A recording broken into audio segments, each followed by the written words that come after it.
Pengampunan adalah cara yang dipakai Allah untuk memulihkan hubungan kita dengan Dia, dan seharusnya itu juga merupakan cara kita untuk memulihkan hubungan dengan orang lain.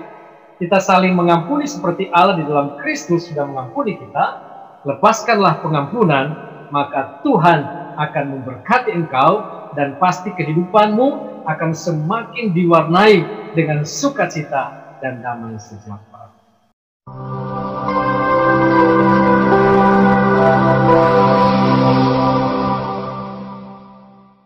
Shalom sahabat Lentera Injil TV, berjumpa lagi bersama saya masih dalam program Sharing Iman Kristen. Dalam program ini saya sedang membahas tentang penyakit-penyakit lidah. Dan kita telah sampai kepada suatu pembahasan, yaitu bagaimana menyembuhkan orang yang memiliki penyakit lidah tersebut.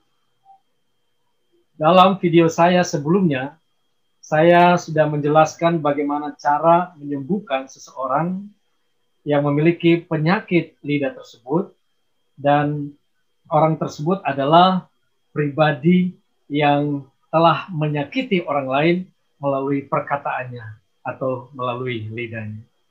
Dan pada video saya kali ini, saya akan membahas bagaimana solusi penyembuhan bagi orang atau pribadi yang sudah tersakiti karena perkataan orang lain. Sahabat Lentera Injil TV yang dikasihi oleh Tuhan, pribadi yang telah disakiti oleh orang lain melalui perkataan mereka adalah korban dari kebuasan lidah seseorang. Sehingga orang-orang seperti ini juga perlu ditolong atau perlu disembuhkan dari penyakit yang dia alami. Jika saat ini Anda adalah orangnya yang telah menjadi korban gosip, korban fitnah, atau korban dusta, saya akan memberikan saran yang saya percayai bisa menolong dan menyembuhkan Anda. Yang pertama, segeralah mengklarifikasi atau mencari penjelasan dari sumber yang bersangkutan dan tanyakan kebenarannya. Kita harus menjelaskan kepada orang tersebut bahwa anggapan orang tentang dirinya adalah tidak benar dan tidak dapat dipertanggungjawabkan. Selanjutnya kita juga harus membuktikan dengan perilaku dan kehidupan kita sehari-hari bahwa sesungguhnya pandangan orang tentang diri kita benar-benar keliru, sehingga orang yang menggosipkan atau memfitnah atau menyebarkan berita dusta tentang kita, dia akan malu dengan sendirinya.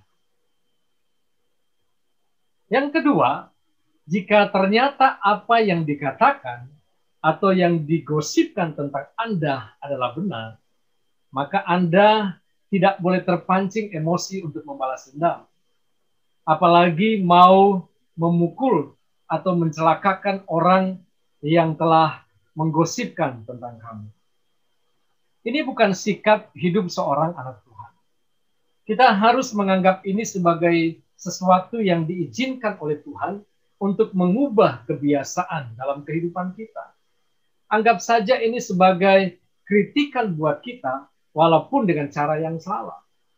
Jika Anda atau kita memang telah melakukan kesalahan seperti yang dikatakan oleh orang lain, maka segeralah mengakuinya di hadapan Tuhan dan meminta Ia mengampuni apa yang telah Anda lakukan.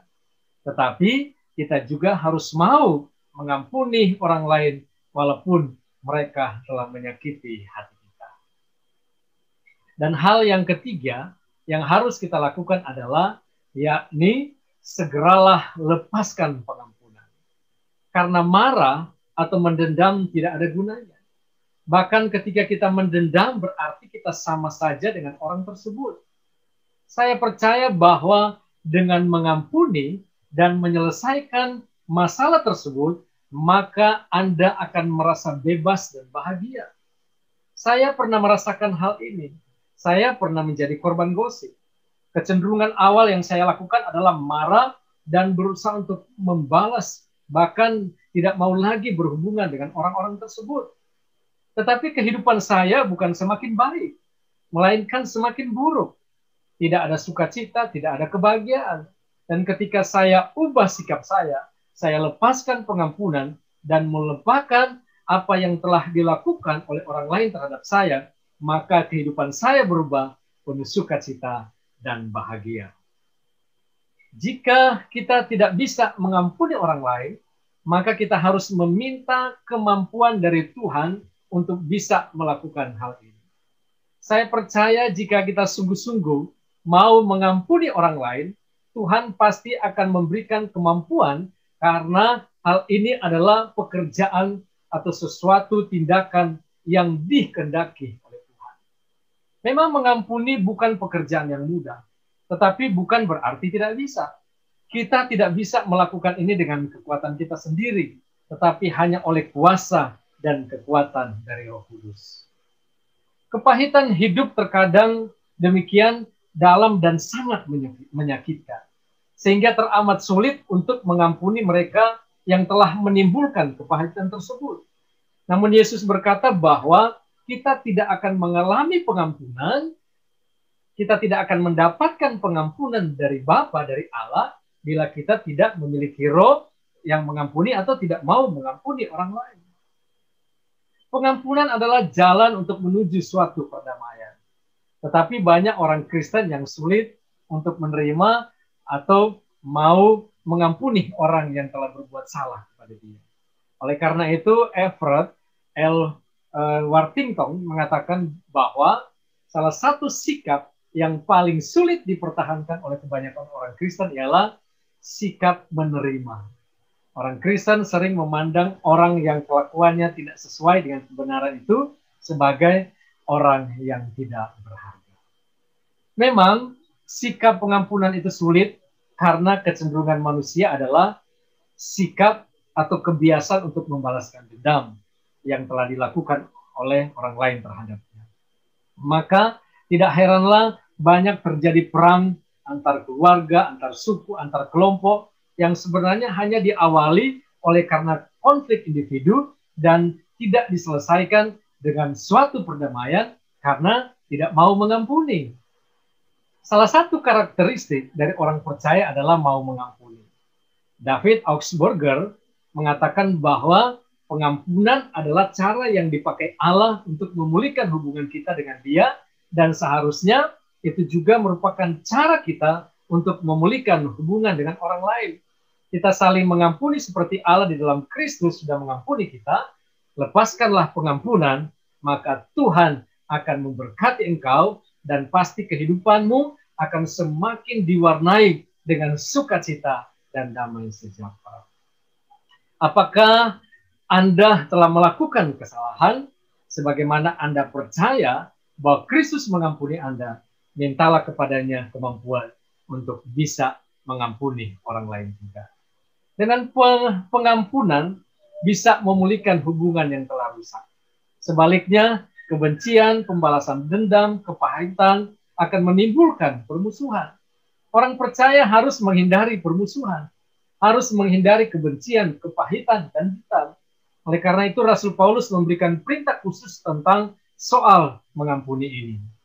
Dikatakan dalam Efesus 4 ayat 31-32, dikatakan demikian, segala kepahitan, kebencian, kegeraman, kemarahan, pertikaian, dan fitnah hendaklah dibuang dari antara kamu.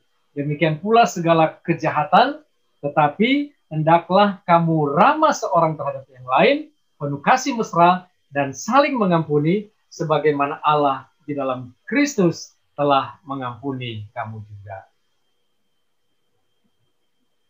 Karena itu, saudara yang dikasihi oleh Tuhan, sebagai orang-orang pilihan Allah yang telah dikuduskan dan dikasihinya, kenakanlah belas kasihan, kemurahan, kerendahan hati, kelemah lembutan, dan kesabaran.